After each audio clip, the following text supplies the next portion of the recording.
Bonsoir à tous. Très heureux de vous retrouver autour de votre émission, La réponse du pasteur. Notre rendez-vous de tous les dimanches soirs, 20 h. Alors nous allons découvrir ensemble notre question du jour, bien sûr. Tenez. Comment réussir à aimer ses ennemis? Quelle question formidable. Vous savez, ce soir, nous allons voir quel mécanisme. Parce que quand on parle d'un ennemi, nous allons essayer de donner nos points de vue par rapport à notre société, un point de vue sociologique, tout à fait sociologique, comment ça se passe ici et ailleurs, dans notre société à nous, dans les hémisphères sud et nord. Nous allons voir, intellectuellement parlant, comment on peut répondre par rapport à ça. Et bien entendu, le point de vue spirituel. Alors, regardez, vous savez, nous vivons dans un monde où, comment on peut arriver à avoir tous des ennemis ou des ennemis? Il y a des gens qui ont un peu plus d'ennemis que d'amis. Moi, je ne sais pas quel est votre cas, hein, parce qu'il y en a qui ont un peu moins d'ennemis, plus d'amis. Il y en a qui ont plus d'ennemis et un peu moins d'amis. Alors, c'est quoi d'abord l'amitié? Une amitié, c'est une relation d'affection qui lie deux personnes, deux êtres. On a des ennemis non seulement parmi les hommes, mais aussi parmi les animaux. Hein. Il y en a. Mais tout ce qui se tient en ennemi contre nous, c'est une force d'opposition. Une force d'opposition qui développe une antipathie. Vous voyez? Quelqu'un qui a une attitude d'inimitié. Donc ça veut dire que la personne qui, visiblement, je ne dis pas qu'il ne vous aime pas, mais qui se présente comme une force d'opposition par rapport à vous. Quelqu'un qui développe une certaine antipathie. Hein? Quelqu'un qui ne développe pas trop d'amitié. Même là où tout le monde veut vous aduler, même là où partout on nous acclame. Allez, je dirais, pour aller plus vite, tout ce qui représente des intérêts contraires par rapport à vous. Voyez-vous? Qui développe vraiment une antipathie, qui n'aime pas trop ce que vous faites. Alors, sociologiquement parlant, quand nous voyons dans le monde, en fait, partout où les hommes vivent, est-ce que tout le monde est appelé à nous aimer? Moi, j'en sais rien. Mais si nous remarquons dans notre vie ou dans notre lieu d'existence ou de vie, les gens qui s'opposent à nous, qui s'opposent à nos valeurs, qui ne manifestent pas, je dirais, une sympathie par rapport à tout ce que nous faisons, hein, qui ne nous soutiennent pas dans le temps favorable ou non. Hein, les gens qui n'aiment pas notre succès, qui n'aiment pas notre développement. Comprenez? Alors, sont-ils forcément nos amis? Est-ce que les gens qui s'opposent à nous sont-ils nos amis? Intellectuellement parlant, on peut avoir une idée des amitiés. Voyez-vous? Quand on réfléchit par rapport à la réflexion, nous prenons le point positif et le point négatif. Nous prenons, admettons, les gens qui nous soutiennent et ceux qui ne nous soutiennent pas. Intellectuellement parlant, on peut réfléchir à certains paramètres qui nous prouvent que tel est avec nous, tel n'est pas avec nous. En fait, mais c'est qui notre ennemi en fait? C'est qui notre ennemi? Notre ennemi, c'est celui qui ne nous accompagne pas, qui ne croit pas en nous déjà. C'est quelqu'un qui a une mauvaise perception de nous. C'est quelqu'un qui développe pas de bons plans, pas de bonnes idées par rapport à nous. C'est quelqu'un qui veut notre échec en fait. C'est quelqu'un qui ne veut pas notre évolution, qui ne veut pas notre réussite. Voyez-vous? Alors, quand nous voyons ces gens autour de nous, est-ce que les gens qui nous reprochent sont-ils forcément nos ennemis? J'en sais rien. Intellectuellement parlant, on peut penser que, hein, en réunissant deux, trois éléments, deux, trois paramètres, on peut peut-être conclure à tort ou à raison. Parce que les gens que nous croyons être nos ennemis ne sont peut-être pas forcément nos ennemis. Ah non, pas forcément. Ceux-là que nous croyons malheureusement être nos amis, c'est peut-être ceux-là qui sont nos véritables ennemis. Parce qu'en fait, ils simulent d'être nos amis. Alors, intellectuellement parlant, peut-être on peut se tromper. Parce que les éléments visibles que nous avons qui peuvent nous faire croire que ceux-là, parce qu'ils sont avec nous, ils aiment, ils parlent bien de nous, ils nous flattent.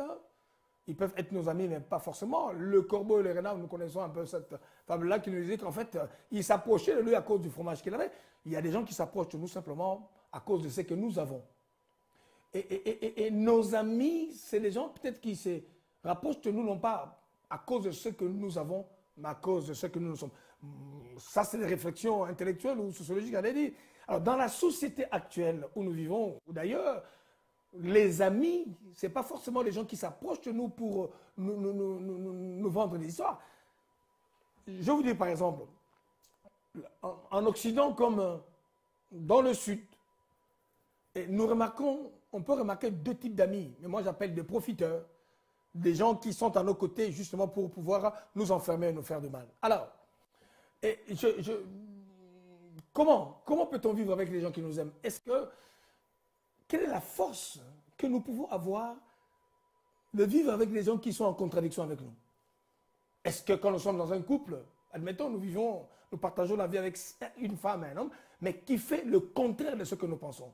Et nous croyons vraiment qu'il n'est pas là pour notre développement. Quelqu'un qui nous exploite, quelqu'un qui nous enfonce, quelqu'un qui nous diminue, quelqu'un qui ne nous encourage pas, quelqu'un qui parle derrière nous, quelqu'un qui veut nous voler en vedette. Une personne dont, quand on le voit, en tout cas, notre succès le dérange. Est-ce que c'est un ami? Est-ce que c'est un ennemi? Voyez-vous? Alors, peut-être que j'aime bien ces temps de partage-là parce qu'il faut que ça remette en question un petit peu. Je ne dis pas que tout le monde est ennemi, mais tout cela que nous croyons être nos amis, c'est peut-être nos ennemis. Tout cela. Simplement parce que nous connaissons des choses qui sont visibles, mais des choses invisibles, on ne connaît rien. Qui peut nous montrer notre ennemi? Alors, j'aime beaucoup parce qu'ils se sont révélés un jour en amis, mais quand ça barde un petit peu, juste quand ça ne va pas sur un point de vue, la personne change de face. Alors, que nous montre la Bible en fait? Ça, en tant que pasteur, je peux vous assurer que, homme d'église ou homme de la Bible, Proverbe 17 nous dit ceci: l'ami aime en tout temps. En temps de malheur, il se présente en frère. C'est là le problème. Or, nous avons vu que tout cela qu'on a appelé l'ennemi, c'est l'épreuve du temps. C'est l'épreuve du temps qui définit en fait qui sont nos amis. Ils sont nos amis pendant 15 ans, mais dans les 20 ans qui suivent, un homme et une femme, ils sont ensemble, ils s'aiment, chérie, chérie, je t'aime, mais écoutez, c'est le temps du divorce, c'est le temps des épreuves, le temps des crises.